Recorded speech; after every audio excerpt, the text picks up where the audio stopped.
The true tax benefit of IRAs and 401ks, how they stack up against taxable accounts and or Roth IRAs or after-tax accounts. Hi, welcome back to another Money Not Math conversation. I am Drew Erickson with Five Stone Financial Group, and it is October 25th. Happy Friday. Man, has it been a long time. For those of you who watch and or listen to my Money Not Math conversations, thank you for coming back. It's been 5 months since I've done a Money Not Math video. No excuse for that other than I started back then, well, 5 months ago, doing Thursday retirement planning coffee talks, and then life got just busy. So we had our second daughter was born, so we had some medical issues in the family, and all of a sudden, all of the normal day-to-day routines and week-to-week routines that I had in place were just gone. So thankfully, finally, life's getting back to normal. Well, the new normal. We're figuring out our new routines. My daughter just started got her hockey gear for the first time, so that'll be a new normal to be established here soon. I'll be getting back into coaching and things like that. But the point is, thanks for coming back. I hope today's conversation is valuable. If you are interested in retirement planning or investing for your retirement, whether that's through tax deferred, taxable, after tax, also known as traditional IRAs or 401ks, non-qualified brokerage accounts, or Roth IRAs or Roth 401ks, this conversation will bring you value. If it doesn't, I'll be shocked. But it's going to be good because it gives you an example of how where you put your money today could and will affect how you can spend it in the future. So to do that, I'm going to be reviewing an article from Morningstar.com, and it's written by John Reckenthaler. I'm not sure if I'm saying his name right. It was written on October 22nd, 2024. So I'm going to read his article, and then I'm going to show you a visual example of a breakdown I made from his article, because I think it's a lot easier to follow a visual financial breakdown than just hearing words. I will include the link if you want to check it out, and I will be skipping over a couple of the parts to try to make this more compact and impactful for you. So let's jump into the article. It's titled "The True Tax Benefit of IRAs and 401ks, How They Stack Up Against Taxable Accounts." Crowd favorites: traditional IRA accounts and 401k plans each carry the same tax structure until their contribution limits are reached. In 2024, $7,000 for IRAs and $23,000 for 401ks, with higher amounts allowed for those aged 50 or over. Each year's savings are tax deductible. In addition, earnings on those investments are protected until the monies are withdrawn during retirement. An instant write-off when investing, with ongoing tax protection for up to several decades, makes for an enticing offer. At last report, Americans held $21 trillion in tax-sheltered investment accounts, more than the worth of any stock market in the world, save that for the United States. As popular as such accounts are, questions remain. Who among us can specify the precise benefit of that structure? Does using an IRA or 401k increase the final after-tax value of a portfolio by 10%? When compared to the total of an otherwise equivalent taxable account by 20%? More? Less? The backdrop of IRAs and 401k accounts. There are two key advantages for IRA or 401k accounts. As this article does not consider Roth IRAs, he will cease using the adjective traditional. However, I do include Roth accounts in my visual example later that I'll be breaking down. If you're listening on the podcast, I'll do my best to explain it so that it's easy to follow along. However, I would encourage you to go find the video to at least grab a snapshot of the spreadsheet I put together. So number one, current tax deduction. If the contribution limits are observed, the investment amount is immune to all United States taxes from that calendar year, federal, state, and local, therefore giving you a tax deduction, which is why they're so easily sold. And so many people love tax-deferred accounts, is because we don't have to worry about taxes this year. We get to kick it down the road.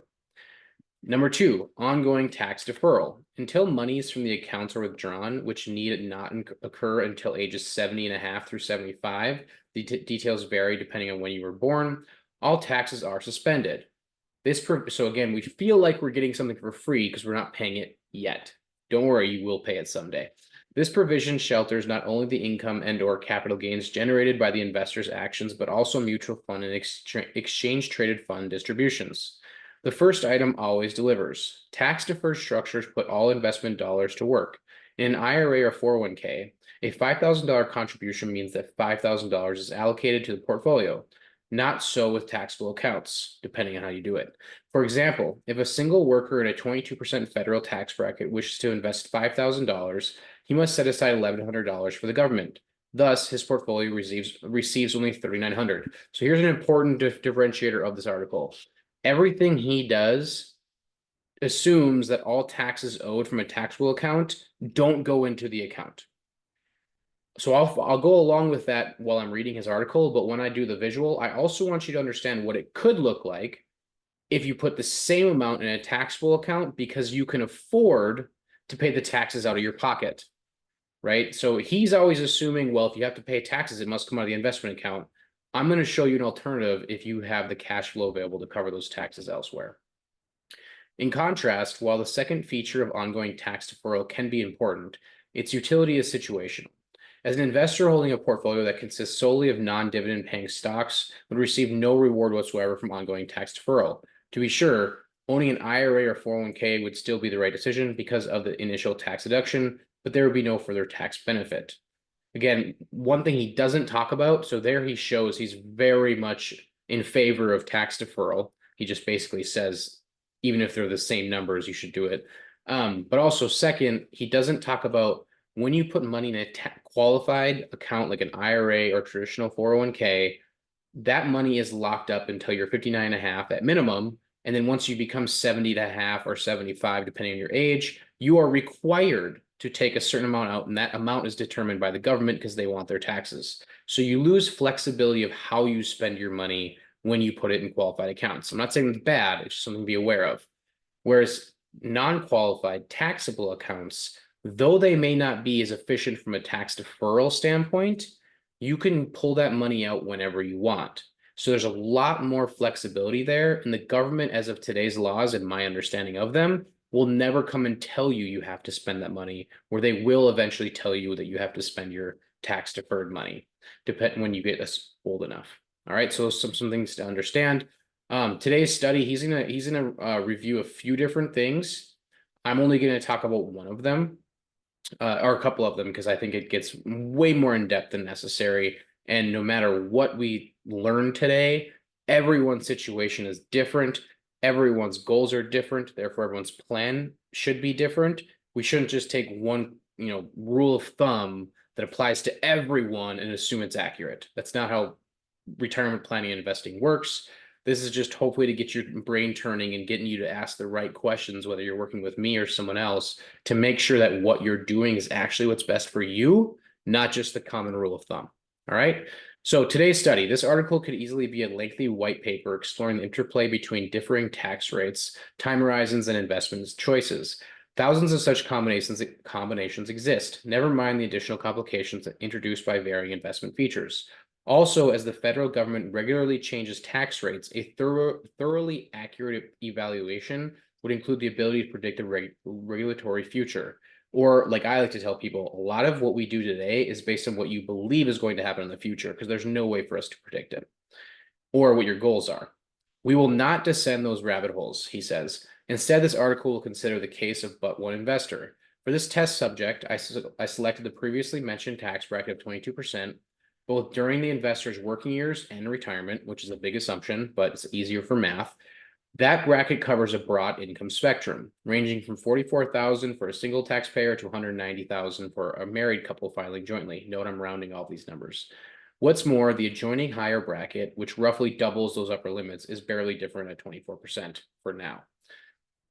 To keep things simple, he evaluated a one-time contribution of $5,000.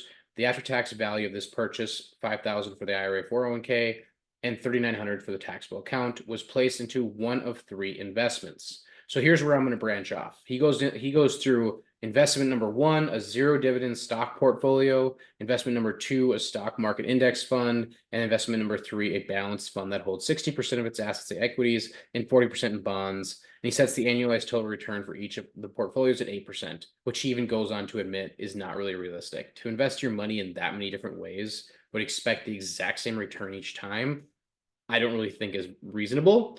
So what I did is I just assumed all of the money is being invested the exact same way, with no dividend issues along the way causing capital gains, because there's things we can use like ETFs, exchange traded funds. There's different types of portfolios we can utilize to try to avoid capital gains taxes along the way. So I don't even want to go down that rabbit hole, but it is definitely something worth noting when it comes to how you're investing your money. Something as simple as using ETFs over mutual funds can make an impact on your taxes when you're investing in taxable accounts. All right, he says he then let each portfolio ride for 40 years from the investor's beginning age of 25 to a hypothetical retirement date of 65, liquidated the portfolios completely, paid any relevant federal taxes, and calculated their after-tax worth. In practice, investors rarely dump their IRA and 401k accounts as soon as they retire, but this simplification causes no harm. Whether the newly minted retiree sells now or later, the relative values of the comparison portfolios remain the same. Sort of. That's assuming your portfolio doesn't adjust in retirement. But again, he's simplifying as much as he can. So I'm going to skip what he says, and I'm going to come back and I'm going to just pull up here my visual. So here is the outline of what I put together based on what he said. Note, there's a lot here, so I'll do my best to highlight it cleanly. So scenario one is his scenario, only accounting for one of the three non-qualified examples. It's $5,000 in a tax-deferred account and $3,900 in a non-qualified account. So you have your traditional IRA and 401k, which is tax-deferred. Don't pay taxes today. You owe tax in retirement. Then you have your non-qualified account, which is you pay taxes on your capital gains as you use them. All right. So you don't just pay every year that it goes up, assuming laws don't change. I've heard there's some rumblings with the upcoming election, but you do owe them as they're paid to you as cash. So, or your stocks are sold. So in his example, he shows if you put $5,000 into an IRA or 401k, you owe $0 in taxes this year. The value after 40 years is about $108,623. If assuming your tax rate stays the same at 22%, you're going to owe about $24,000 of taxes. So your net value in retirement is going to be $84,726 about. Now, if you use a non-qualified account, a taxable account, and you only put $3,900 in because you need the other $1,100 to pay taxes this year, your value after 40 years would be about $84,726. But you're going to owe capital gains taxes on all of your $84,726. That's above the original $3,900 that you put in. So the way capital gains tax work is like if you put $10,000 in and it grows to $20,000 in 10 years, and then you sell all $20,000, you owe capital gains tax on the $10,000 of growth. So in this example, you owe capital gains tax on the almost $84,000 of growth, which at 15% capital gains tax rate's about 12 grand. So the net value is 72,602. And that's why he said pretty much in any situation, tax deferred accounts are better if you assume less money is going into the taxable account. However, what I want you to consider is scenario two. What if you have enough money so that you can put the same amount in each account and just pay the taxes out of pocket later? Or what if you have so many write-offs through a business that you have, or because you have multiple children, that you're getting a tax refund at the end of the year oftentimes, so all you're doing is decreasing that refund. Either way, in scenario two, the same amount of money is going into both accounts. So your traditional IRA and 401k numbers stay the same. Your non-qualified account numbers change dramatically. You put $5,000 in, you pay the $1,100 out of pocket this year, but you still put $5 grand in. Your value after 40 years is $108,623. Except for now you're paying 15% capital gains tax instead of 22% federal tax. So it's 7% tax savings. Therefore, your net value is actually higher. And all along the way, you maintained access to your money, right? So a big thing to understand with tax-deferred accounts, like I said, is you lock up your money until you're 59 and a half, unless it's a 401k, you can take loans and things like that. And you have to spend some or all of you have to start spending at least some of your money, even if you don't want to, starting at age 70 and a half to 75, depending on when you were born. So there's a lot less flexibility in qualified tax deferred accounts, whereas a non-qualified taxable account, you can pretty much use your money whenever you want to. So it's a lot more flexible. Yes, you have to pay taxes out of pocket. Yes, you might incur some capital gains tax rates if you don't invest properly, but there is more flexibility. So either of them could be the right choice for you. It really depends on what your situation is and what your intentions are with that money. Note, none of this scenario accounts for how taxable income affects Social Security taxes, Medicare costs, and estate taxes. So if John's example holds true and we've accurately followed along, disregarding additional planning factors, the following points apply. If you are unable to pay the taxes out of pocket on a non-qualified account, so you must decrease how much you invest to pay the taxes and do not prioritize access to your funds before age 59 and a half, tax-deferred investment vehicles are generally more effective. However, if you can afford to pay taxes out of pocket this year, allowing you to invest the same amount in both non-qualified and tax-deferred accounts, reinvest dividends tax-free through ETFs or avoid dividends altogether, and or if early access to your funds is important, a non-qualified account may be more beneficial, as highlighted by the green boxes above.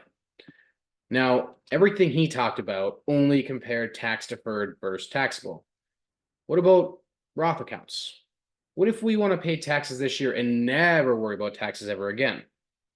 Keep in mind, there are significantly lower income limits on using Roth accounts. I have people ask me all the time why the government does that.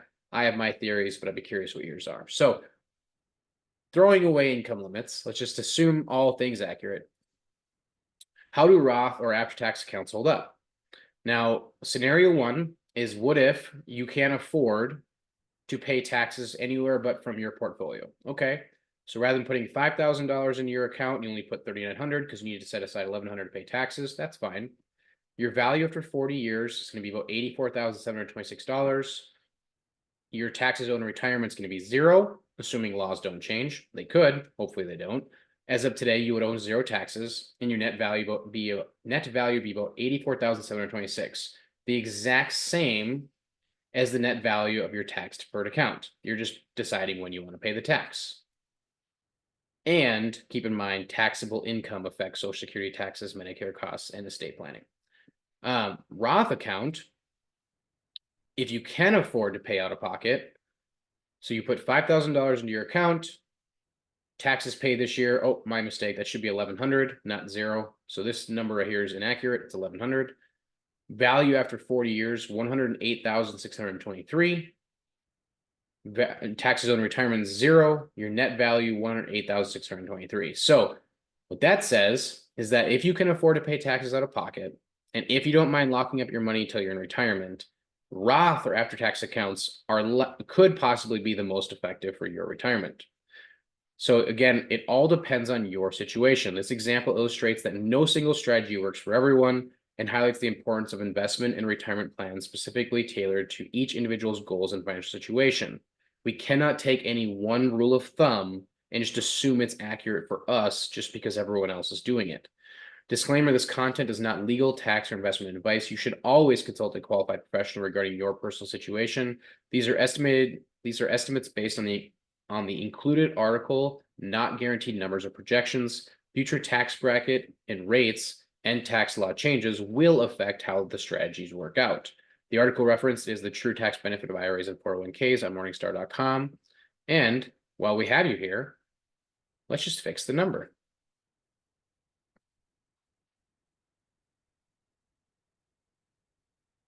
There. Now we have it accurate. So with that in mind, thanks for bearing with me. Thanks for coming back after 5 months of me going dormant with my Money Not Math videos. I appreciate you all so much for spending time, hopefully learning with me and giving your feedback. I truly appreciate anytime someone comments or reaches out directly to let me know their thoughts on my videos. And I also really appreciate questions on the videos and requests for future Money Not Math conversation topics. So with that, I'll let you go enjoy your weekend. Thanks again for your time and have a great day. Bye.